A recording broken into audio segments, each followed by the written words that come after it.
This is Jordan Tower with JT News. Make sure you smash that like button, smash that subscribe button. Well, I thought it was weird the other day because the biggest I'd say the biggest Twitter gangster you've ever seen in your life, a.k.a. Twitter Fingers, didn't react to Alpo. And I said, nah, ain't no way. Ain't no way. He had to react, okay? He had so much to say about Tekashi and other rats. Well, he did. It was subtle because I don't think he wanted to drum anything up, right? He didn't want to. He wanted to be this is like Meek Mill's diarrhea's Twitter, okay? And don't get me wrong, I like Meek Mill, but he's a little goofy on Twitter, okay? And it's all right, it's okay. But he says, y'all snake dudes dying out. As soon as Alpo slumped over in that pickup truck, Meek Mill was tapping on his iPhone. So anyways, Alpo, more stuff's, obviously a bunch of stuff's going to come out now. He lived a simple life in Lewiston. Okay, so it seems like Alpo was trying to get back in the game. They caught him with there was heroin or something spilled outside the truck. This is, what the news is reporting. It looked like a professional hit the way all the shots were close together. Who knows? Rumors are he was set up by a chick, okay? Or there's so many rumors. There's another rumor that they put him in deeper hiding because there was a threat on his life. But he opted out of the protection program. That's why you've seen him around. But he still had the ID, the fake IDs and everything. And that's why they couldn't identify him that morning. So, or it was a straight up hit. Who knows?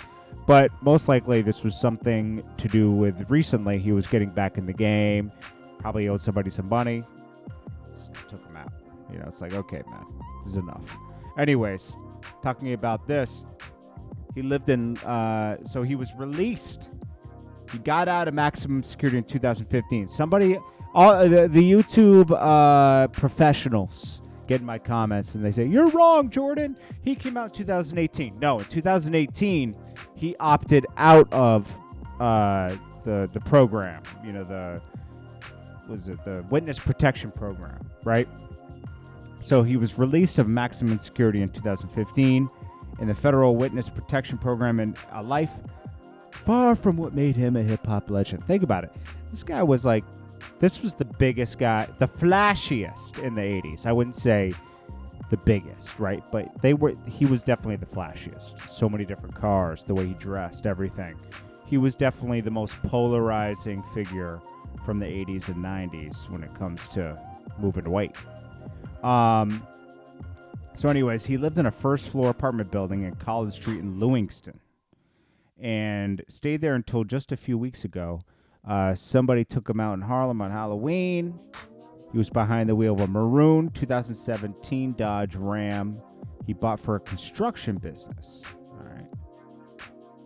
So anyways, neighbors saw him, had no idea. He was a friendly guy that lived next door. Little did they know they were living next to a borderline killer. Super killer. Because he took out a lot of people in Harlem. 3 different neighbors called it surreal. Let's see.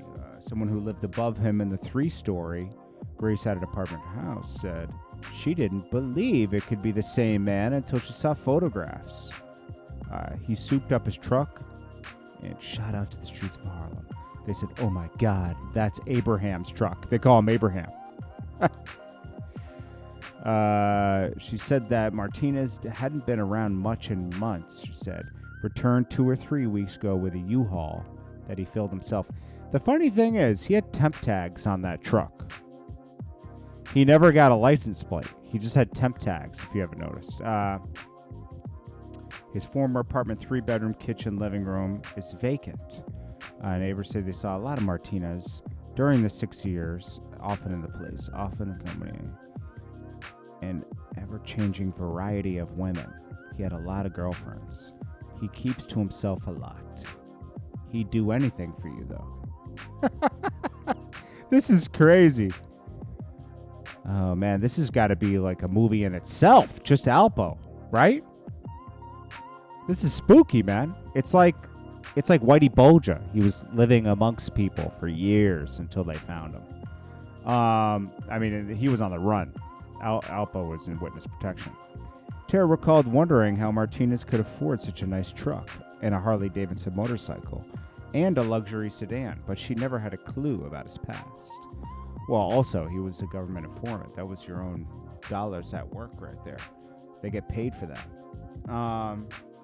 My whole sofa was shaking. That's someone's reaction. I did that to a drug lord. He could have disappeared me. Wait, I did that too. A drug lord. He could have disappeared me. She also remembered cheating. Wait. She also remembered telling him off for cheating on a woman who considered herself to be his fiance. I did that to the drug lord. He could have disappeared me. Oh my gosh. It had a furnished apartment, blah, blah, blah. Cheaper furniture, except for the electronics. Can I help you in some way? Martinez would ask his neighbors. Brown said when he broke his ankle, Martinez and his girlfriend cooked him meals, though they often got something at House of Pizza. You couldn't have asked for a better neighbor. This isn't spooky, man. We were heartbroken. Okay, anyways. Spooky, right? Well, allegedly a girlfriend set him up. Whatever. Then we got... So, he lived in this apartment building. Let's see. And a girl set him up, letting people know that he was going to be, around in Harlem that day.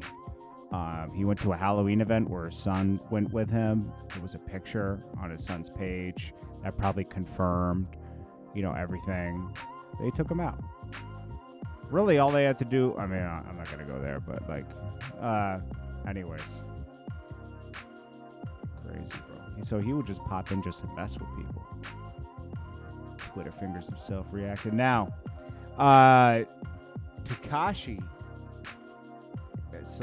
is supposedly beefing up his security because he's, this makes him a little worried. Or make anybody worried that took the stand. This is Jordan Tower with JT News. Smash that like button. I'll check you guys in the next one. Peace.